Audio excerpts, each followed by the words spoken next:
Walk. I had something interesting on the radio today. It was about the elephant. Now, elephants in that area are very dangerous. They roam around. Not only do they destroy people's crops, but they also destroy people's homes.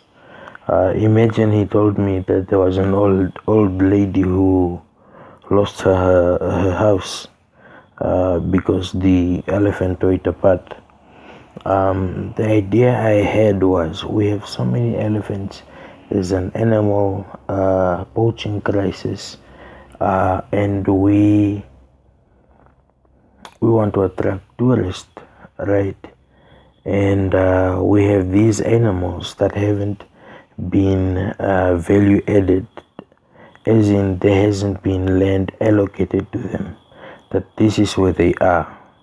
This is where people can come and visit, almost like an Antoni, but in the Kavango region. This is very plausible with all of those elephants. I think they even I think they are wildebeest. Of course, Zambezi will also benefit, considering they are close to that region. And when I say Kavango, I'm talking about the region. I'm not referring to the tribe, because there's no such tribe as Kavango tribe, right? Wakwangari, Wambukuhu, Wasambu, there's no such thing as Kwangari tribe. So it got me thinking today about what he said on the radio. I mean, that he was elected while he was at the scene where the elephant was shot, and it's still there. And he said when he was chosen by his people, they put their lives in his hands. So meaning,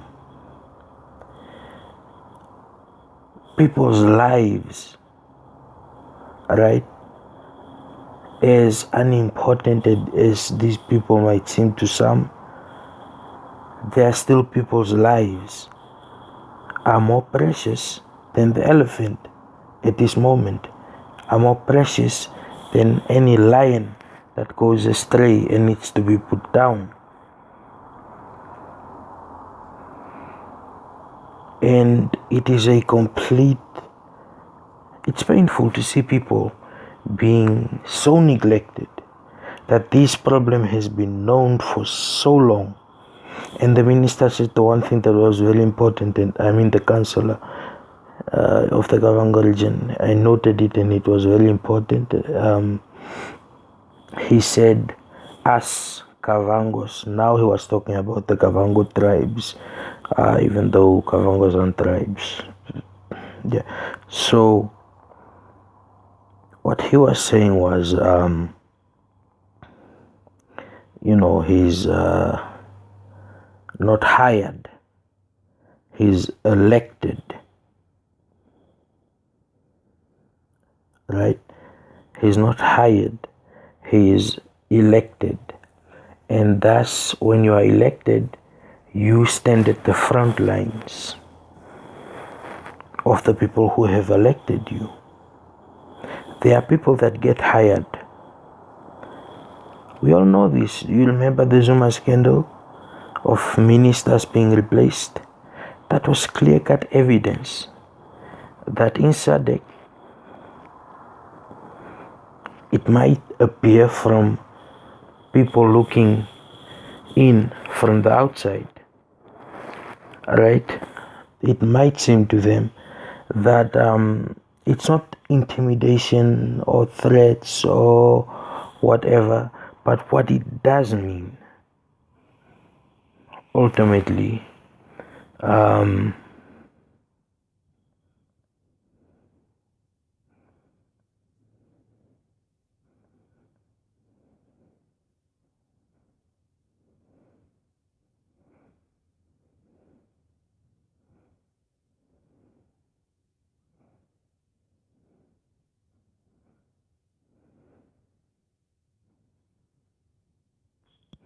Anyway, so ultimately, I noticed what this gentleman said, and I was very impressed by what he said. He said that we are not people who wait for food to be thrown out of planes in sex. By sex, I mean S-A, not S-E-X. Please, don't, you know. So that is what the people do. They are communal farmers and they take it very seriously. They feed themselves. Kavangos are not living in poverty of hunger and such. They are living in poverty of having very low autonomy, very, very low, as well as very, very low representation. These are the things that the people are facing, and the other regions that do get drought relief and so forth get them on the grounds of they don't farm, they don't live off their land. Some leave their houses, go to Windhoek, have flats in Windhoek. Some people's grandmothers have gotten so old they can't do it anymore, so the kids just send them money to go buy groceries as opposed to the field. But the Kavango community, that is not so. There is always a helping hand somewhere. Always. So Kavangos feed themselves, and he said, we don't have drought here. What the drought that's here, the poverty that's here. He said the poverty that's here has been caused by this elephant, which is true. It wasn't provoked. It was shot on sight. They roam free. When we went there last week and we found animal dung close to one of my uncle's compounds. His name is also John. So I already spoke about the benefits, but the risks have to be taken into account, and it's important. And with all the things that I've laid out, I come down to the core, the thing that has everybody thinking, that has me thinking, which is, why is it after independence is attained, countries seem to be going on a down roll spiral as opposed to an upward trajectory? Most people say, no, these heroes have been fighting for so long, they're tired and traumatized from war and so forth. No, most of these people that are being referred to as such were well guarded, one of the most well guarded men in the country at that time. They traveled the world. They went to the UN and pushed for Namibia's independence. So they don't seem to be the cause, right? They are not the cause. In some states, yes, but here not. When our third president was inaugurated, it was a milestone for Africa to have 3 presidents after independence, and it being a very young democracy. That was quite impressive. But leadership styles, the question is, are the leadership styles that most of our high-ranking politicians reflect more of the giving out orders that they were used to when they were in, fighting for liberation or whatever. But here's the thing, they've been here for so long. They've completely gotten over that. Completely. So, what's the next target?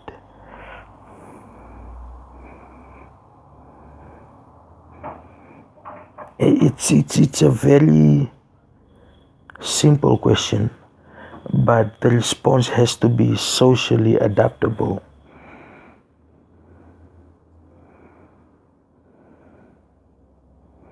That's why it's called research development.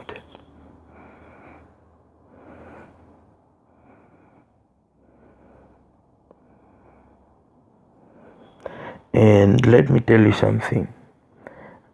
Namibia has learned a lot from failed states not to repeat what they did, which led to civil war and such.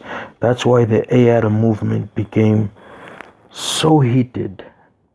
They called in the Namibian Special Field Force, the Marines of the Namibian army, to try and stop these people from demonstrating and for acknowledgement. Right? They are tired of renting. There's enough space. They want homes because that's where they want to live. And maybe some of them travel to the north because it will be very inconvenient for a very expensive flat, which is actually very small, to fit in the aging elders and so forth. So they might want a house that can accommodate those people so that they can bring them there. Pertaining to the Kavangos and what he said about we don't eat from sacks that are thrown, there's no food relief. But now, I think it was the Ovemberu who got 1.1 million, I think, for drought relief from Finland, to help the needy, the hungry, literally hungry at the moment, where the times are hard, right? And he said, why can't we as Kavangos also make that plea? Or why, no, he said, why haven't we made that plea? And his answer was, people live off the land, but the elephants are destroying their land. They are destroying the people's livelihood. And the elephants are very, very, very precious. Build a park, fence it, put the elephants in there. Problem solved.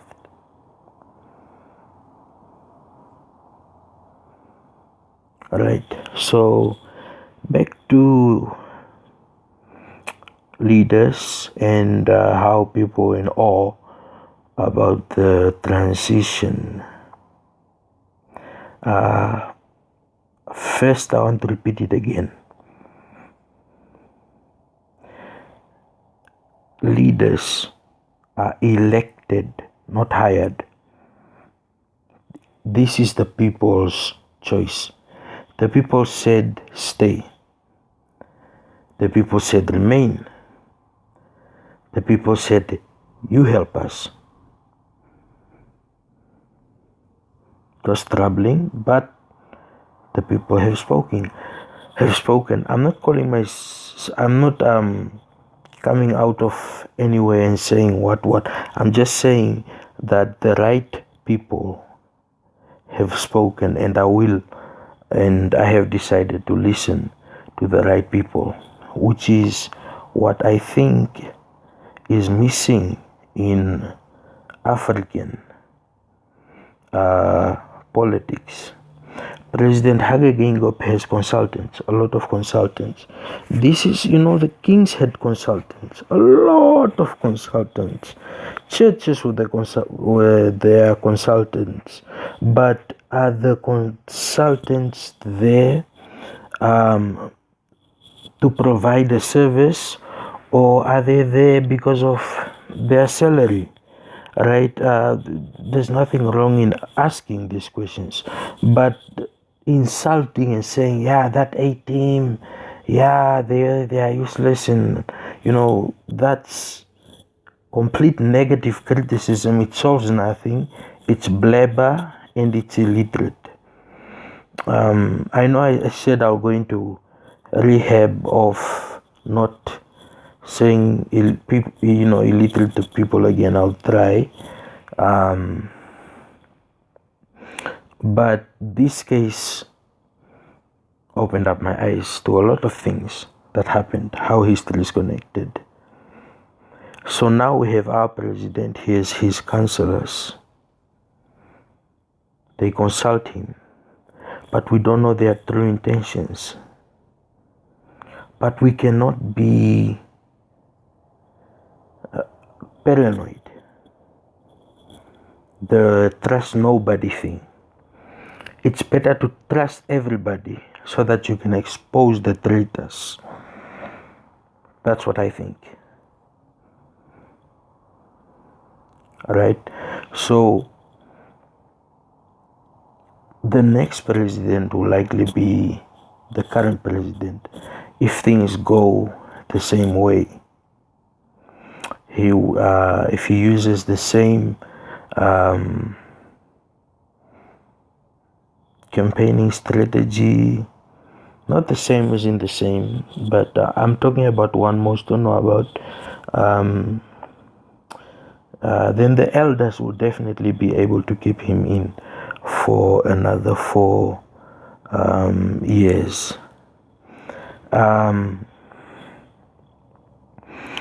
The war on poverty is a positive sign to me.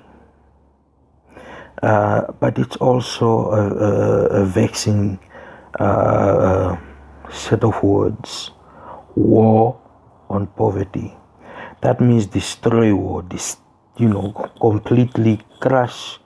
That means destroy poverty, crush poverty, and make sure that nobody, is left out, as it said. The premises of these are just sort of like the statements. No one gets left behind, and these are statements.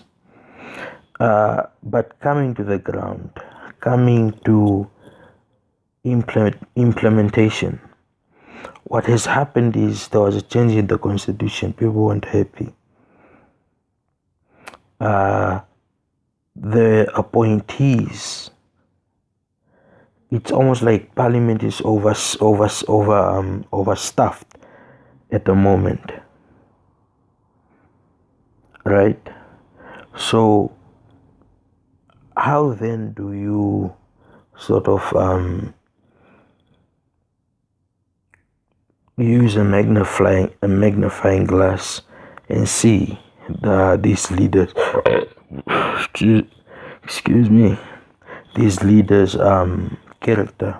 Well, as for me, I've always considered held Dr. Hage Geingob in high regard a lot.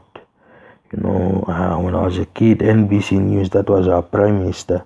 In our history books, his pictures always smiling. He was the prime minister, but he wore casual clothing. Not casual as in casual per se, but a shirt, full button shirt with some trousers to go watch soccer along with the people. And he even went to go watch rugby. He did. He watched rugby. So he is a man of the people, as he say, his record speaks for itself, right? But now the curse of corroding leadership due to the liberation struggle is as old as the liberation struggle itself. We have learned, we are wiser, we are smarter. They made the mistakes, we learn from their mistakes, right? So if you do a test, as in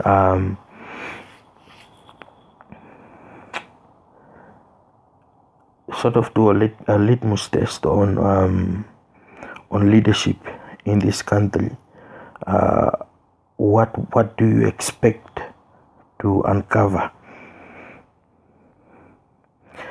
Most people will uncover that these people consider this work, and they consider it as, it's a job. To them, it's a job. It's not. They're civil servants. It's a job, and it shouldn't just be a job.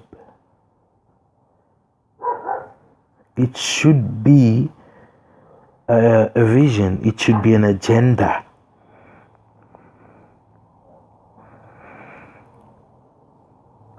So to say, no, dictatorship, this guy is angry all the time. So no, that's not the case.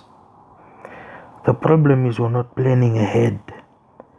And when we plan ahead, there's that you're thinking about the future thing again, which is regressive. What I am seeing so far is progress, but it's progress in suburbia, while it's not the same behind the red line. The red line is like a statue of Hitler.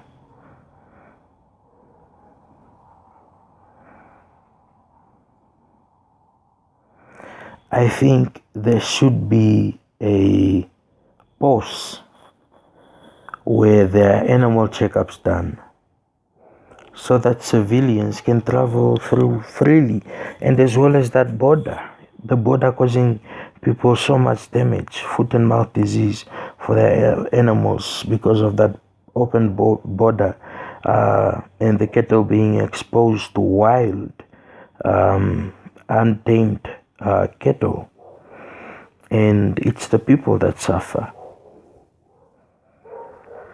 So just debunk it. The whole thing of leadership is history repeating itself, has been proven wrong constantly by Namibia. So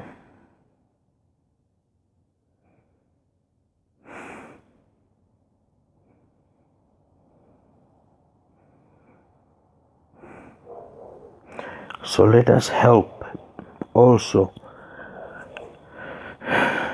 to build our nation, to put away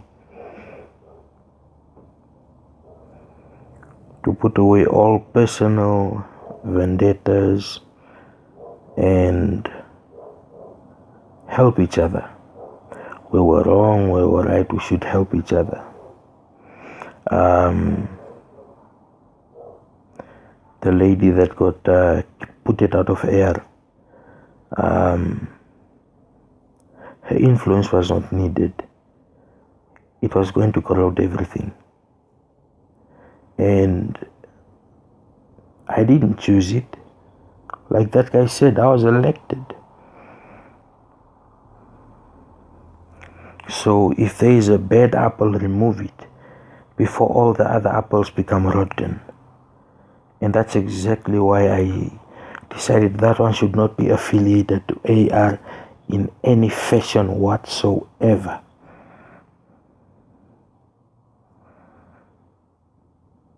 Because now the government is strategizing, AR is strategizing. And when I say the government, I'm saying the SWAPO-led government is strategizing as to how they can accomplish ABC It's almost like a competition, AR versus the government. The government is working on old data, while the AR is like a new upgrade of a vehicle, right? And I want to sort of lay it out so that it's clear as to what it is, and also why we won't end up with a dictator. Why drought or poverty is not the same wherever you go. Some people are perfectly fine to live off their land. There are people, they are the most so-called commercial farmers, and I call them so-called because it's embarrassing that after since Germany came and gave people farms, after all these years they've realized that the bush encroachment needs to be taken care of in order for the grass to grow. These are the commercial farmers, while the communal farmers are letting go of their way of living, some, the young, to go to the exciting life of money. Right? Money is power. Money is everything. And it's not. Poverty, that is poverty of the mind. If you and your spouse live in a one-bedroom apartment, so what? You will probably make more progress and at a faster rate when you're together than when you're apart. Team. And that's what the Harambee prosperity should have been called. Like the Silver Jubilee, it should have been a term that involved Namibia, for example.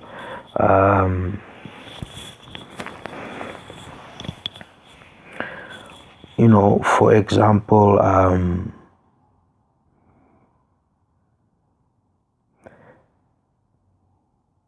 national pride agenda. Not pride as in the gay pride stuff, no, but pride. I know pride is supposedly dangerous, but it can be good because you feel, people that are proud to be citizens feel when they sing their anthems. You should see when some countries sing their anthems, especially at rugby games, you would see these big brutes actually sing their anthem and cry. Now that is commitment to your country, to your people. And I'm talking about people right now. Right? To eliminate poverty. Poverty of the mind has to go. And why I said the old man who said we don't live off sex that get thrown to us from the sky. We live off the land, but the animals, the elephants are destroying people's livelihoods. That sort of, it vexes me. Kavango is the poorest region, one of the poorest region, and yet no child has died from malnutrition. They are not dropping a lot of sacks of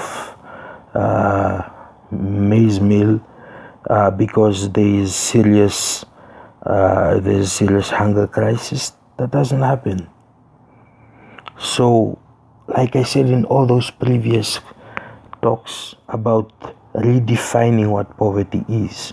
For example, when I say illiterate, let me explain. When I say illiterate, it's almost like saying someone who's ignorant. Not only ignorant, but ignorant to the fact that ignorant because they feel they are superior to others. I have been here, what do you know? That kind of mentality. And it's a mentality, it's a social mentality. Apartheid did not just scar people with death, it scarred people with the disunity. It's still there.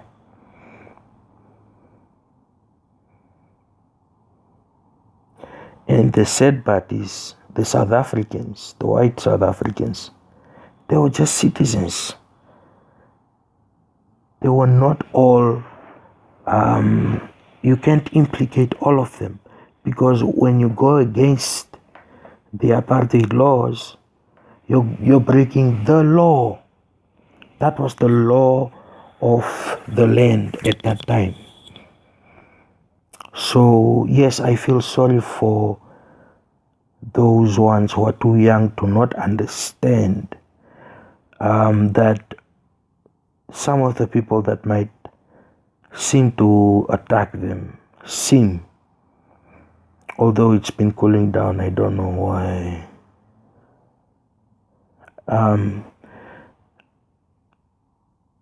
They should they should I almost forgot what I was saying. They should understand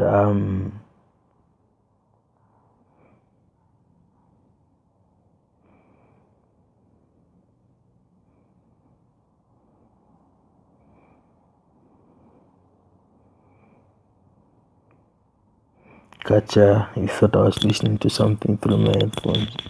No, I'm just wearing them. There's music in the background. Not really.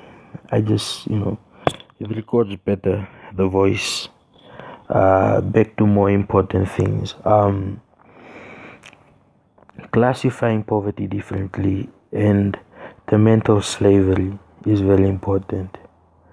Because we still have very struggling white people who cannot make ends meet, who are too proud to accept that they have a black president in Africa, in Namibia.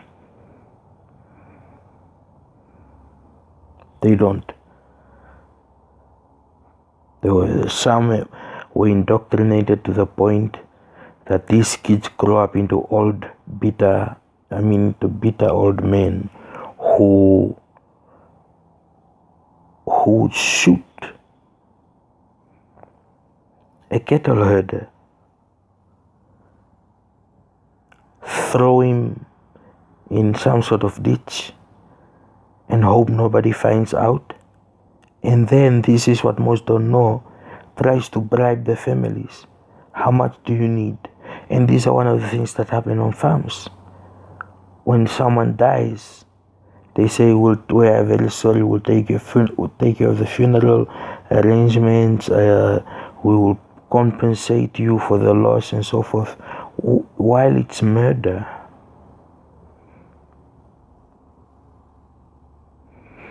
So take all of that stuff, all of that confusing stuff. Since I started, I think might seem confusing. Take all of that and sort of put it together. It's not the leaders, it's the people, us the people.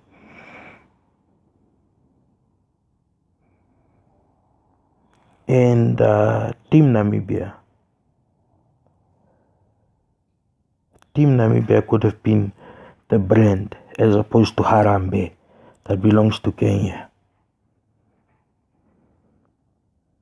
or Namibian goals, including eradicating poverty.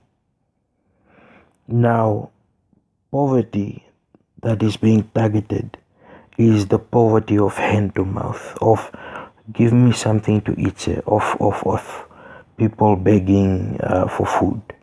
And I would like to please tell the people to stop sending innocent little kids to come and harass me, asking me for money and taking pictures when I ignore the children. I know you're there, I know your presence. Those tricks won't work anymore, where I was defamed by people I don't know for reasons I don't know. It's child abuse. And next time I'll go straight to the person with the camera. Anyway, as I was saying, poverty, or the hand-to-mouth poverty, mental poverty, and I believe that is where tribalism comes from. The my tribe should lead.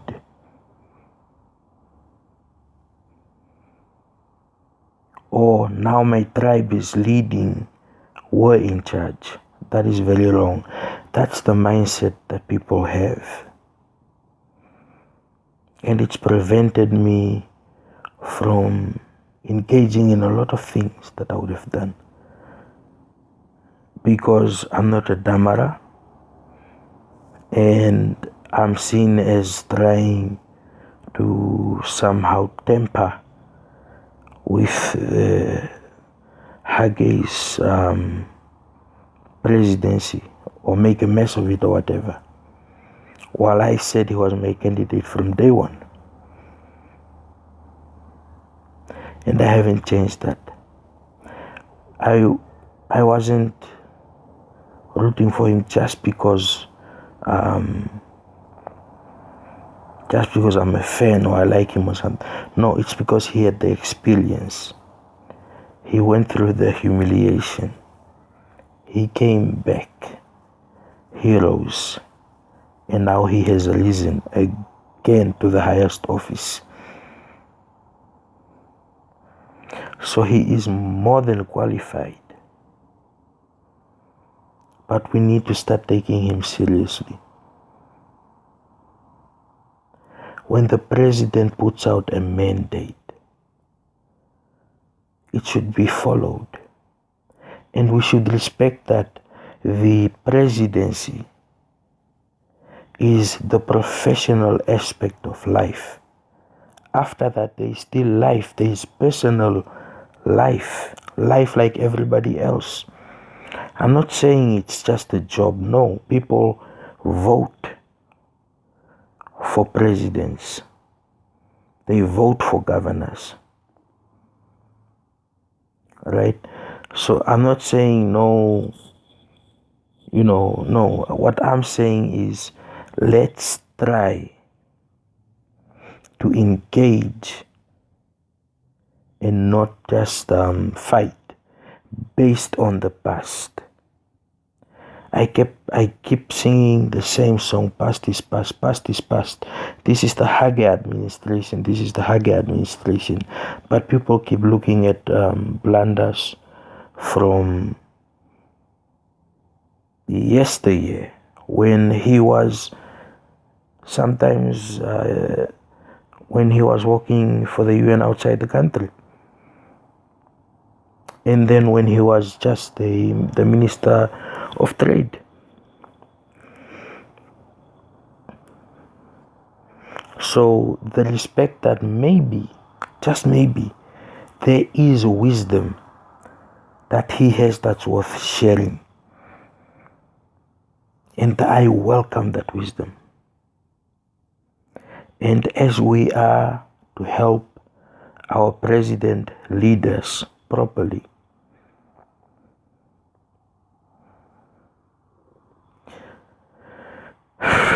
pertaining to traditional kings, I'm sure he knows this better than me.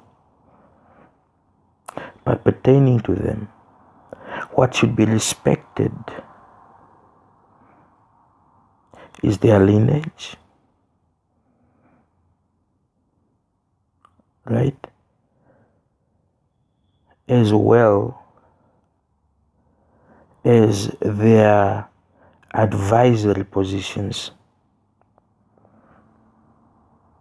And for now, power, right? Because they decide matters of land, and the people back there in the villages live by those laws, the laws of old, the laws of listening to the king, Hompa. As wrong and unqualified as he might be. And that's what we're trying to do. We're trying to reprogram an entire nation. I said it before, long time ago. I'll say it again. That's why I keep repeating it. Some things. Not because of forgetfulness, because it has to be said. So we must respect him as our leader, but also take ownership of the fact that we are citizens. We owe a debt to society as much as society owes a debt to us. So blaming government for everything is actually blaming yourself without even knowing it. When the people have spoken, the people have spoken. This is our leader. Period. It's not about cockiness or idealism.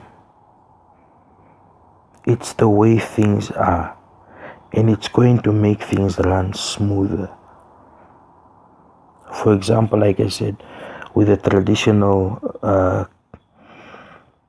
councils and kings being respected for now, for the power that they have, because the people have not transitioned away from the tradition of the king first.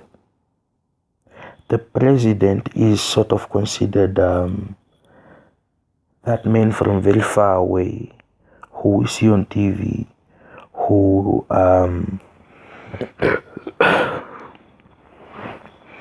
orders the governors, and he's in charge of the country. But what are his relationships with the royal houses, the royal families? They need to be brought to the table because they know their people best, and they also have to be reprimanded for their backwards practices. For example, this idea that women should have as many babies as they can so that we can increase our population. Me and my dad joke about this. For example, that other day we were in the hospital. He saw this other little girl. He said, "No, that one, I already paid Labola for that one, for that small one. When she's big, I'll come. I've already paid Labola." Right? That kind of joke. But traditionally, this is it has merit. All right, it has merit. I respect it. It's people's tradition. The type of things that have to happen before I wed, that I want to revive and put them out there and make it clear this is how it's going to be. They also include certain traditional aspects, but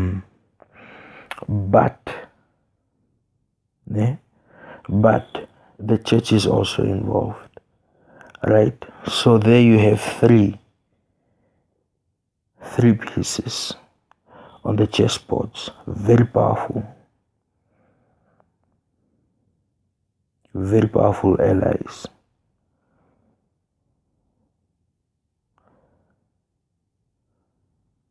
right? So that's basically all I wanted to say. I know it wasn't whatever, but it's essential, and it's essential people start to understand these things, so that they don't feel like they've been over promised and under delivered, right? Expecting things to happen overnight, and as well as to hold accountable to those in government who made these promises, who can no longer take them back. It's too late. So the war on poverty has been declared, and now it's time to break down what is poverty, what types of poverty, because to some people it's a normal way of life. When you grow up like this and that's all you know, and you die like that, you don't consider yourself a worthy person. Like someone told me, he said, "What am I? I'm nothing. I'm just waiting for my death." Right there, the people out there that are suffering psychologically due to them not being able to emancipate themselves. And that phase is very important. The phase of motivating has to start now, as of now, full force. And then, as the plans are unraveled, they will be completely given to the people. This is a community thing that I'm saying now, as to how community groups can improve, stretch out, be more efficient,